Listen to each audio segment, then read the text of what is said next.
Gas সংকটে রাজধানীর feeling স্টেশনগুলোতে আজও যানবাহনের দীর্ঘ সারি। এই মুহূর্তে মহাখালীতে আছেন সহকর্মী সামদানি প্রত্যয়। সরাসরি যাব তার কাছে। সামদানি, রাজধানীর প্রতিটি সিএনজি ফিলিং স্টেশনে যানবাহনের দীর্ঘ সারি। আমার পেছনে যতদূর চোখ যায় ততদূরই যানবাহন দেখা যাচ্ছে। দীর্ঘ সময় ধরে যানবাহনের সারিতে অপেক্ষা করছেন চালকরা এবং তাদের এই ক্লান্তিকর অপেক্ষায় আসলে এর কোনো ভোগান্তির শেষ নেই। প্রত্যেকটি চালকের চোখে মুখে ক্লান্তি। অনেকেই 3 ঘন্টা 4 ঘন্টা অপেক্ষা করছেন এবং তাদের এই অপেক্ষার শেষ কখন হবে সেটি আসলে কেউই যেমন বলতে পারছেন না। একই সঙ্গে সবচেয়ে বড় সমস্যার কথা যেটি হয়েছে সেটি হচ্ছে এখানে যারা পাম্প সংশ্লিষ্ট রয়েছেন তারা আমাদেরকে জানাচ্ছিলেন যে সিএনজি ফিলিং স্টেশনগুলোতে গ্যাসের সংকটের পাশাপাশি বিদ্যুতের যে সমস্যা, যে লোডশেডিং ক্রাইসিস, তার কারণে কিন্তু নতুন মাত্রা যুক্ত হয়েছে এই ভোগান্তিতে। কারণ দীর্ঘ সময় ধরে এখানে লাইনে অপেক্ষা করে থাকার পর যখন সিএনজি ডিসপেন্সারের সামনে যানবাহন নিয়ে যানবাহন চালকরা যাচ্ছেন, মূল লাইনে পর্যাপ্ত প্রেসার না থাকার কারণে তারা এত ভোগান্তি করার পরেও যখন মাত্র 2 থেকে 250 টাকার গ্যাস পাচ্ছেন সেটি কিন্তু তাদের মধ্যে বেশ ক্ষোভের সৃষ্টি করছে।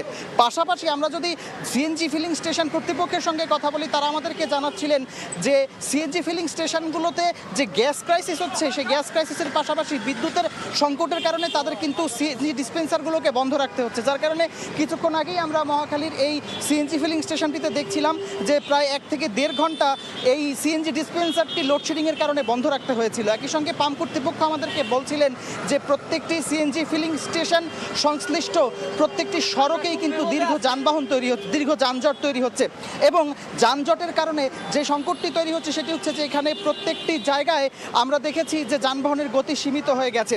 একই সঙ্গে এখানে যারা পাম্প সংশ্লিষ্ট রয়েছেন তারা আমাদেরকে জানাচ্ছিলেন যে বিভিন্ন সময় এই লাইনগুলোতে বিশৃঙ্খলা তৈরি হচ্ছে এবং এই তীব্র গরম এবং রোদে যখন এই সিএনজি চালকরা বা যারা যানবাহন সংশ্লিষ্ট রয়েছেন তারা যখন এখানে অপেক্ষা করছেন, এই তীব্র গরমে রোদে অপেক্ষা করতে করতে তারা কিন্তু অনেক সময় মেজাজ হারিয়ে ফেলছেন এবং যার কারণে এখানে বিশৃঙ্খলা তৈরি হচ্ছে। পাম্প সংশ্লিষ্টরা আমাদেরকে আরও জানালেন যে এই সিএনজি ডিসপেন্সারটি চালাতে যে খরচের প্রয়োজন সেই খরচটি তারা সরবরাহ কম থাকার কারণে তুলতে পারছেন না, যার কারণে তারাও কিন্তু ব্যবসায়িক ক্ষতির মধ্যে রয়েছেন এবং তারা শঙ্কা প্রকাশ করছেন যে যদি এই সংকট এভাবে চলতে থাকে তাহলে যে কোনো সময় তাদেরকে সিএনজি ডিসপেন্সারগুলোকে পুরোপুরি বন্ধ করতে হবে, কারণ এই কম্প্রেসারটি তারা আসলে ঠিকভাবে চালাতে পারছে না। একই সঙ্গে আমরা যখন এখানে এই যানবাহন সংশ্লিষ্টদের সঙ্গে কথা বলছিলাম, সেই যানবাহন সংশ্লিষ্টরা আমাদেরকে জানাচ্ছিলেন যে তারা এই দীর্ঘ সময় অপেক্ষা করতে করতে তাদের আসলে যে দৈনন্দিন জীবন, তাদের পরিবার, তাদের সংসার, এগুলো আসলে তারা ঠিকভাবে চালাতে পারছেন না। কারণ অনেকেই এখানে 4 থেকে 5 ঘন্টা অপেক্ষা করছেন তাদের চাকরির সময়ের চাইতে অতিরিক্ত এবং এখানে যারা সিএনজি 3 হুইলার সিএনজি চালক রয়েছেন তারা জমা খরচের টাকা দিতে পারছেন না তাদের ট্রিপ সংকটের কারণে। এই ছিল রাজধানীর সিএনজি সংকট নিয়ে আমার কাছে সবশেষ। মহাখালী থেকে গ্যাস সংকট নিয়ে আমাদেরকে জানাচ্ছিলেন সহকর্মী সামদানি প্রত্যয়।